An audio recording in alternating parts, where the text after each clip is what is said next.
honkaistarrail version 3.0 might be one of the weirdest new updates I've seen in a gacha game, with mixed responses from the player base, with one half saying it made them quit the game, and the other half saying the opposite and that they loved it. So I'm here today to tell you my honest thoughts on version 3.0 in this short review. Before we get into the details, make sure you like and subscribe. I appreciate any kind of support, and without further delay, let's get into the review. As per usual, we're going to be starting off with my thoughts on the story. I won't spend too much time on this topic as it's already a big speaking point in the community. So I'll just start off by saying I don't fully understand the hatred towards this update story. And this is coming from the same guy who hated on the story after the final Penacony quest in 2.3, and only really enjoyed snippets of the story after 2.3. I thought the storytelling was lazy, the characters were boring, and overall had zero interest, especially after the Shienjo filler arc with the tournament. I found the overall climax and the reveal of the big villain extremely underwhelming. So I was pleasantly surprised by how much I enjoyed the story for 3.0, despite its 8 to 10 hour runtime.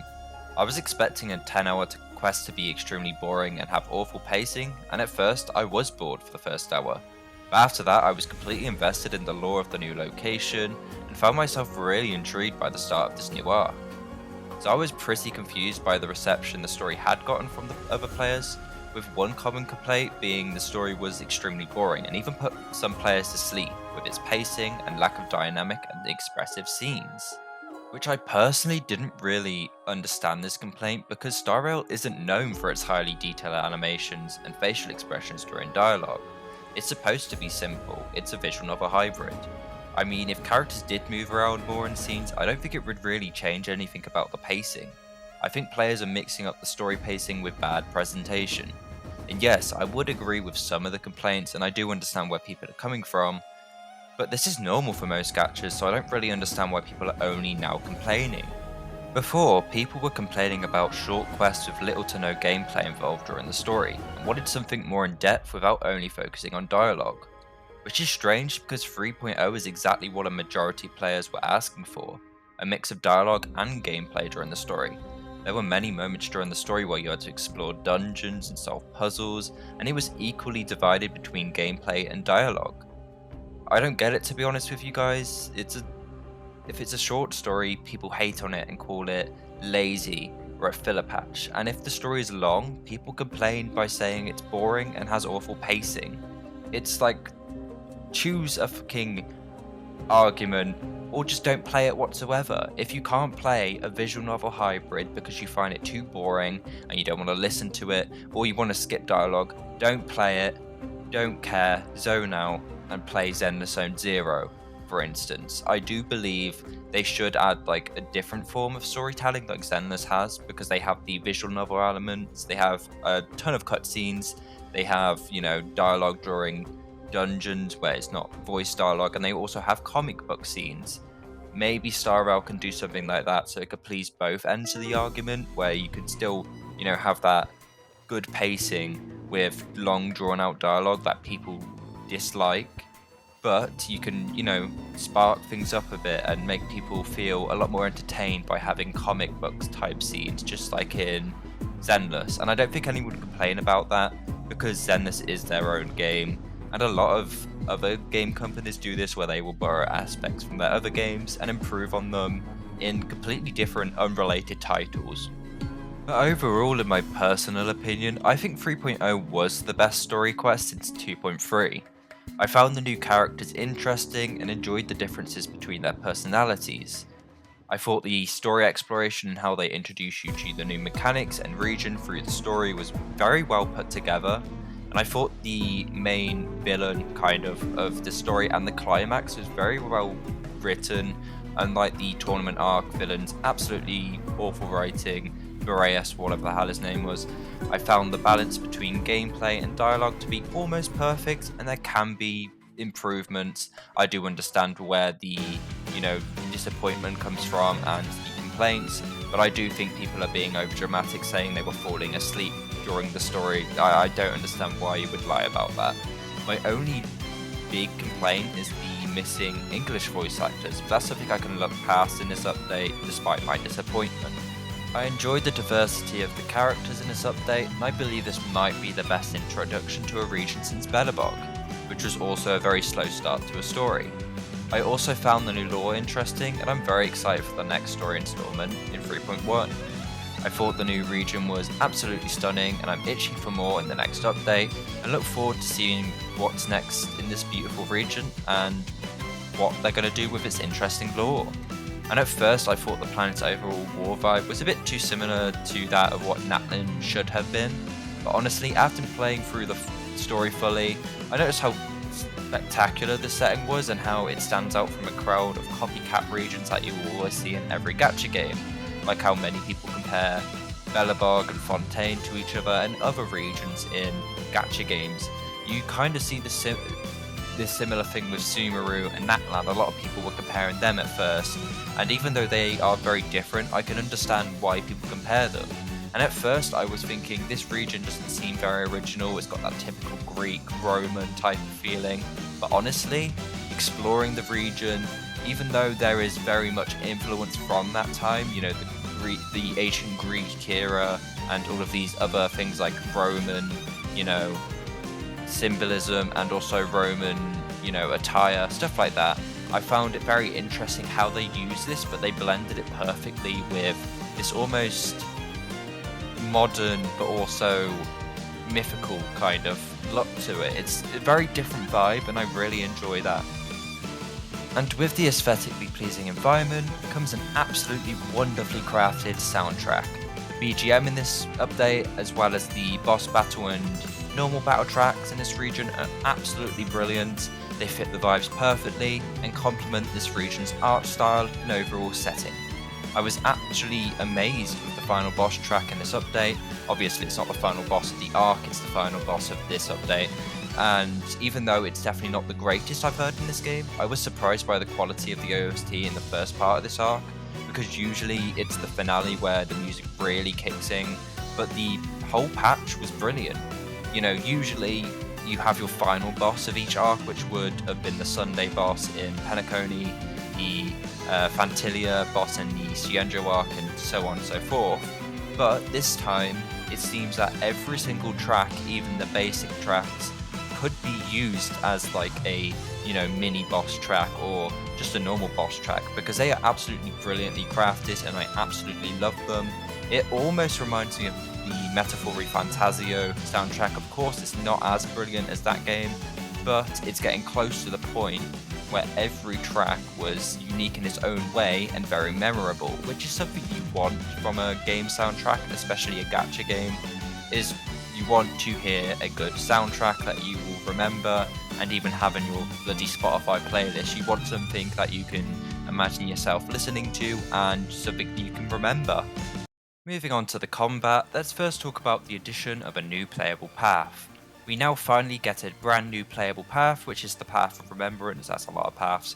Remembrance units use summons in combat that could do a variety of different things in battle and also act as a fifth party member in your team. As more units get added, I'm assuming we'll have like attack summons, support and shielder summons. Maybe we'll get like dot summons, healing summons. I don't know how it's going to work, but we'll have to see in the future how they expand on this path.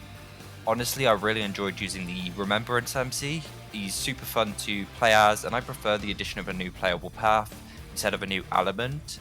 I think it's also cool that we get the new playable path for the main character at the start of an arc instead of at the end like they usually do, and we also get to E6 him in this update, the first update of the arc that we're currently in, which is brilliant in my opinion. It gives access to many other teams that you can use, because before it was harder to build a team without, you know, the MC being at E6 for their paths. You know, they're best at their E6, and of course they're free, their Eidolons are, but getting them was annoying because you had to wait multiple patches just to max them out.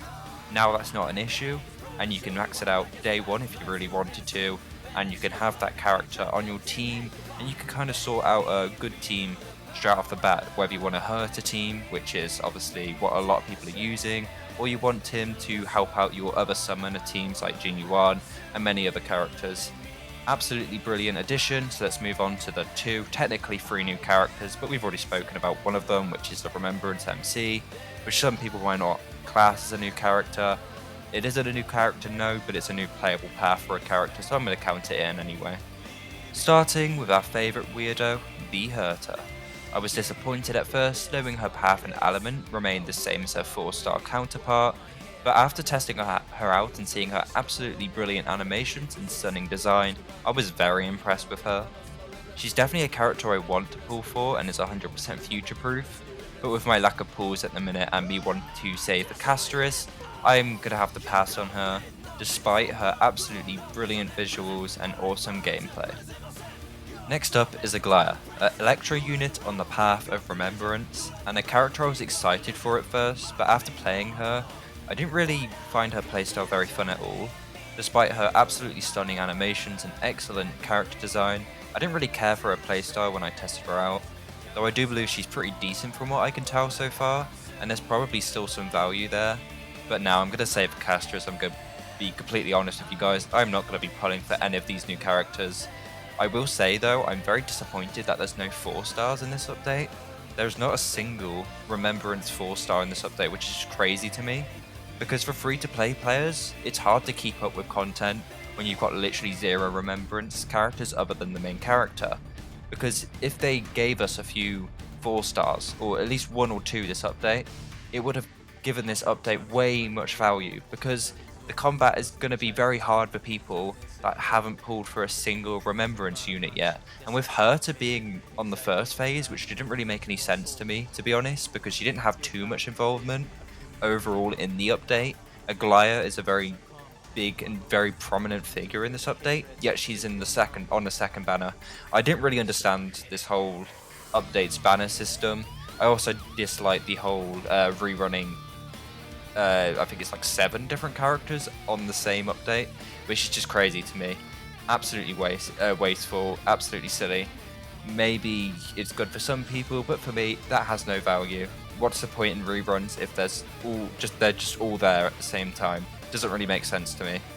But overall, I really did get annoyed at the fact there's literally 0 4 stars in this update, which makes it harder for free-to-play players to beat the latest content, especially when you need to use Remembrance characters for some of the later bosses and other content in the game.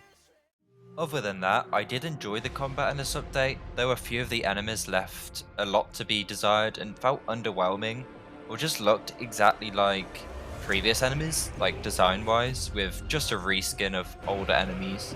But I did think the boss in this update has one of the coolest designs I've seen, though again, the basic enemies didn't really look that cool in my opinion, and they did just look like reskinned enemies from Herta Space Station or other enemies from their other games, if I'm being completely honest. They didn't feel original whatsoever. And as for the events, there's not too much to talk about, and honestly the events that are going to be out in the next few weeks, I don't really care for, and I'm only looking forward to the rewards. Though I do find it funny that there's going to be a gambling event with Jades, which I wonder what the US government's going to think of that, because goddamn, this game is trying to make us gamble in every single way possible, even if you are free to play. With all the stuff going on with the US government right now and them like cracking down on gambling in games, I wonder how they're going to feel about this, even if you're not actually spending any money. It is kind of funny, but yeah, oh well. We also will be going on to the final verdict now. I would speak about more in this update, and there is a lot to do in this update in terms of exploration. The environments are beautiful, and there's many other features that have been added, but I don't think it's very important to speak about those, because I've spoken about the most important things that I can think of, like the story and the main selling points of this update. A lot of people don't really care about exploration in sRGB because that's not really what it's about. You don't really explore too much. You can explore the whole entire map in like a couple of hours if you wanted to, that's what I'm going to say, which I'm fine with because I do enjoy exploration in this game. But maybe in the future they will have like more open areas. It does seem that way, that they are going in that direction, where there are more chests and a lot more puzzles to discover. I also enjoyed the fact that you could do a lot with the story and puzzles at the same time. There's a load to this update that I think is great. There is still a lot to be improved and a lot to be desired. Though this is the first update in many for this next arc, I believe there's going to be 7 more patches of story content and that will be it for this this planet and this arc, which is insane to me.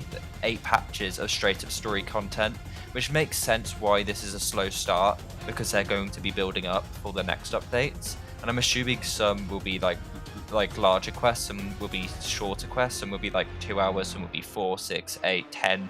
Again, I don't know. Other than that, I did think this update was brilliant, though I did get a bit annoyed with the enemy designs and the lack of diversity in their combat style. I didn't really enjoy the fact there's no new 4-star, and I feel like there's a lot of things that they could have done to improve this update, and to, you know, stop people from hating on things that didn't really matter too much. But they could have easily fixed these things by adding in separate, you know, things to do that would distract players from the flaws, if that makes any sense. But overall, I think I'm going to be giving Honkai Star Rail version 3.0 an 8.5 out of 10. The reason I'm giving it this high rating, but also low, if that makes any sense, it's higher than what most people would be giving it, but for me it's going to be a bit lower than what I would have given it, is because of the flaws in this update are quite prevalent and very noticeable. There's a lot of glitches, there's a lot of textures that are like really bugging out. Like there's this one area that I went to where the floor textures were merging into each other. Things were disappearing from my render distance, even if I was literally like, I took like 2 steps away from certain things. It's a bit of a broken update, but it is the first in this new arc, so I'm going to let it off and give it an 8.5 out of 10. I was thinking of giving it a 7 originally because of these issues, but honestly I know that they can patch this, and I have hope for the next update. If the next update's worse than this, I will be giving it a much lower rating, but honestly, I did really enjoy this update, mostly the story. I haven't really been playing the game too much after I finished the story and completed some of the side content. There's not too much to do in terms of side quests, which is unfortunate. But overall, I did think it was a pretty decent update. Not the best, but the story was brilliant in my opinion. It could have been presented in a way better way, I do agree with people.